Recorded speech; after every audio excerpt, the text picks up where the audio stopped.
പ്രഭ ചേച്ചി ഞാൻ ഇറങ്ങിക്കോ, വീട്ടിൽ കാണാം. സിസ്റ്ററിന്റെ റൂംമേറ്റിനെ ഈടായിട്ട് എന്തൊക്കെയോ ഒരു മാറ്റം ഉണ്ടല്ലോ, ശ്രദ്ധിച്ചായിരുന്നു. അവളൊരു പയ്യനുമായിട്ട് ഇഷ്ടത്തില്ല.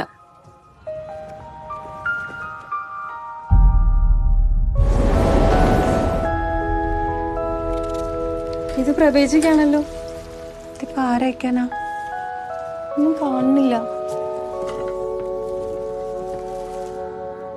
ഇതിലെന്തോ ഇംഗ്ലീഷിൽ എഴുതുന്നുണ്ട്, मेड इन जर्मनी. प्रभा ചേച്ചിയുടെ ഹസ്ബൻഡ് എവിടെയല്ലേ? लास्ट टाइम कभी फोन किया था उसने, 1 साल से ऊपर हो गया. ചേച്ചിക്ക് ആളെ നേരത്തെ അറിയാമായിരുന്നു? തീരെ അറിയത്തില്ലായിരുന്നു.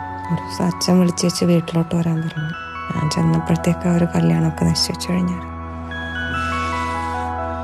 ഒട്ടും അറിയാത്ത ഒരാളെ എങ്ങനെയാ കല്യാണം കഴിക്കുക? കൊണ്ടൊന്നും പറ്റുമെന്ന് തോന്നുന്നില്ല.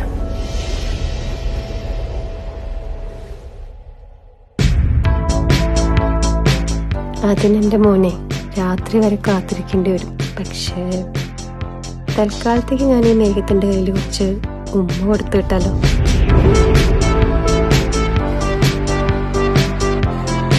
ഈ ഭാവിയെ പറ്റി ചിന്തിക്കാറുണ്ടോ?